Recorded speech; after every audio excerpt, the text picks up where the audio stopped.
Thank you very much. Good morning, everyone. Massive spoiler there, because I was going to ask you if you knew what we were going to, if you knew about the company, what we did. So my name is Marcel. I'm the director for the EMEA region, also including Asia Pacific. I'm Brazilian with a French name, live in UK for the last 20 years.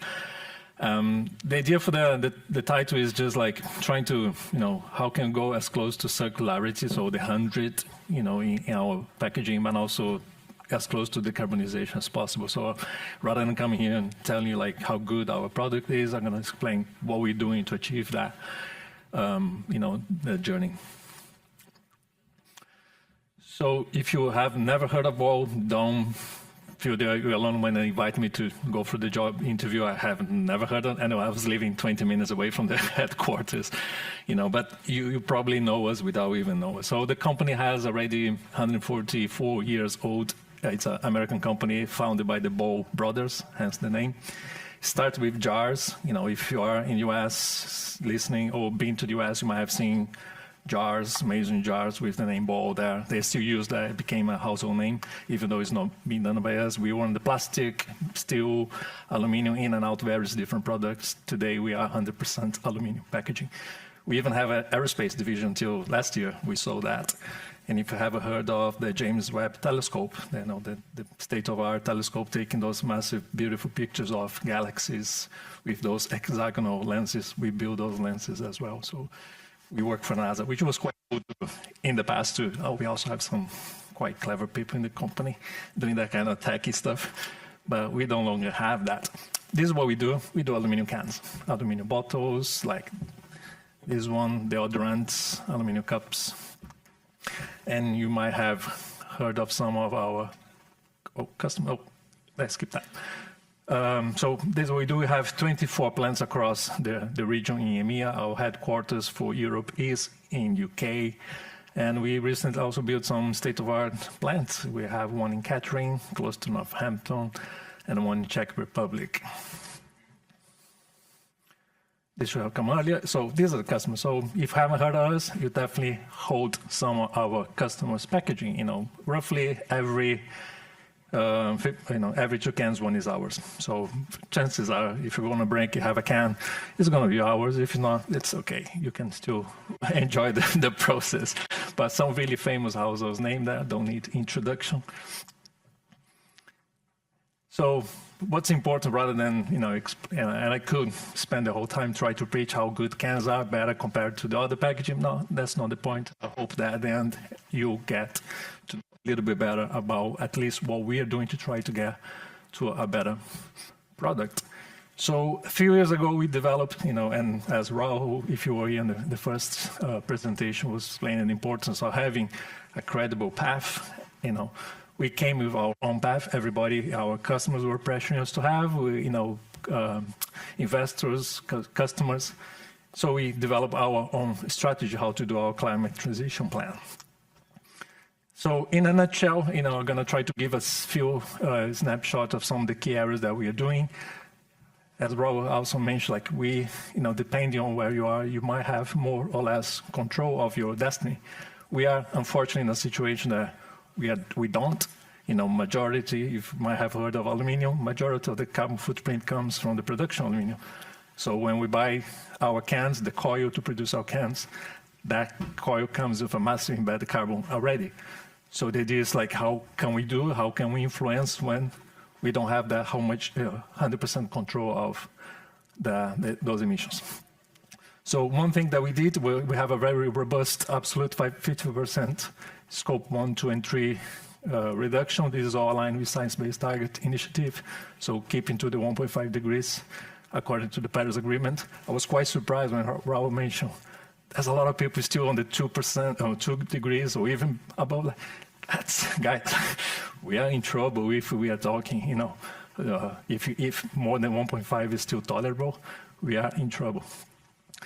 The dark reddish orange is the aluminum we buy. So that's like, we could do as much as we want in scope 1 and 2 related to renewable energy, etc. It just changed a needle in the whole carbon footprint for our product. So the majority comes from primary aluminum that we buy. So the importance of having some strategy when we don't own it is tricky. So I'll try to give some examples of how the industry is moving. In renewables, so what we can do, we are already moving to a target of 100% renewable electricity. We have at 75 by 2025, so we're very close to that. And not just doing buying credits, so not just purchasing certificates. We're also investing in virtual purchase power agreement. So putting additionality into the system. So actually building new facilities to produce energy. So which without our investment they will not exist. In terms of recycled content, this is our key message. Like we want at least 90% recycling rates for the beverage cans and 85% recycled content for the beverage cans, at least in the regions we operate. If we were to achieve that, just to have an idea, this is more or less, and I apologize for those in the back, you cannot see right in the back at the bottom. We can get as close to a perfect circle when we increase recycling rates, recycled content. Automotive industry, you heard it before, they like our cans as well. So we get recycled, it goes to engine block. So, it can come back as a can in the future. That's the beauty of the aluminum.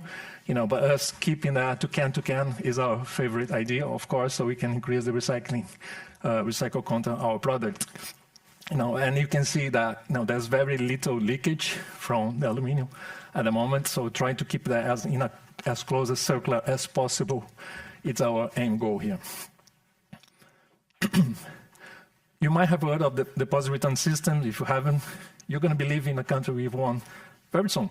UK is supposed to introduce one, was promised by the previous government in 2018. 2027 is the deadline. If you don't know what it means, when you buy a beverage packaging, you pay a deposit, you have to return it in a collection point, and you get the money back. That's the deposit return system in a nutshell.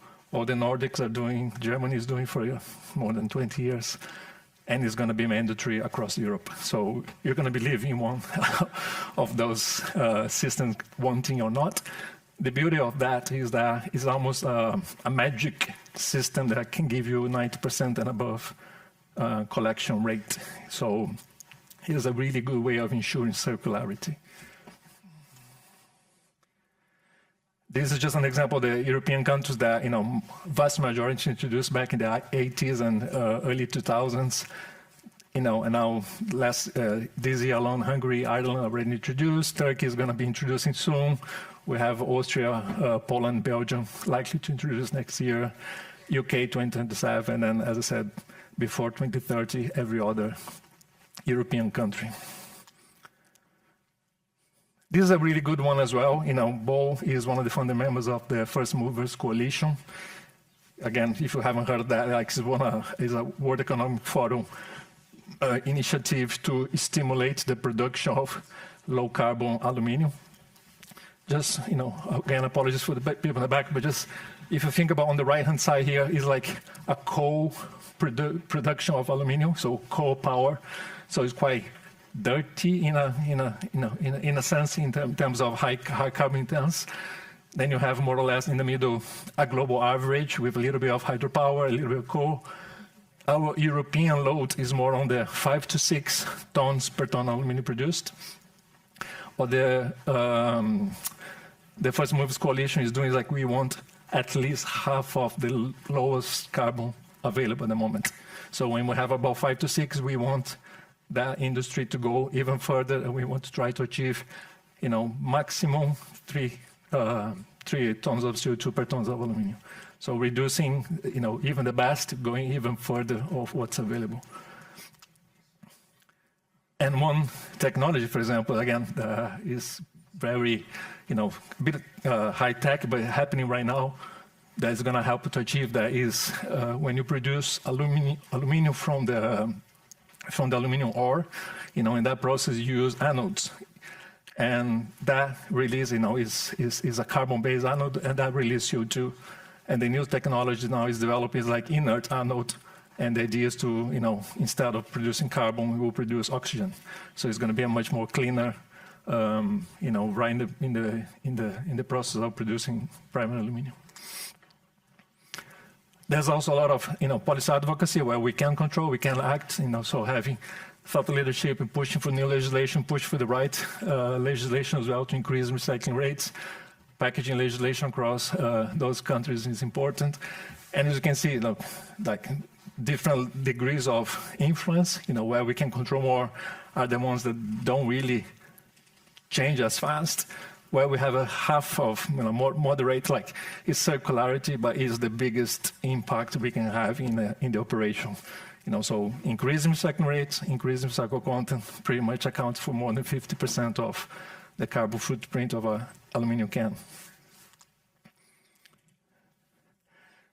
Again, like Rahul mentioned, like quite nice. We didn't even agree to, but fits well. We have a plan and we have a backup plan. Why? Because we do not own everything. So we have a plan A. If all goes according to the plan, if we have the legislation that we promised, we have everything that has been, in the pipeline from not just from investors, from new recycling infrastructure, etc. We can get there quicker. If some things that start to bump in the middle of the road, we have alternatives way of getting there. But the plan is for us to decarbonize by 2050 or earlier.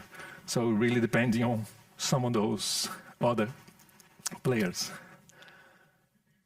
And also, of course, we just don't produce, like we put our, money into action. So we do a lot of community engagement. We have Everything Counts campaigns, like more than 20 countries across Europe and Brazil doing incentivizing, recycling, promoting, collecting. We have partnerships with Sports Arena, like in Colorado, the Denver Nuggets is our house, Ball Arena. We have, as I mentioned, famous customers, also superhero customers that also can claim to can advocate, so help us to have a little bit of superpower in that process. That's all I wanted to bring it to you today. So hopefully it could give you a little bit more, insight into the aluminum beverage can industry, and happy to answer any question. Marcel, thanks a million.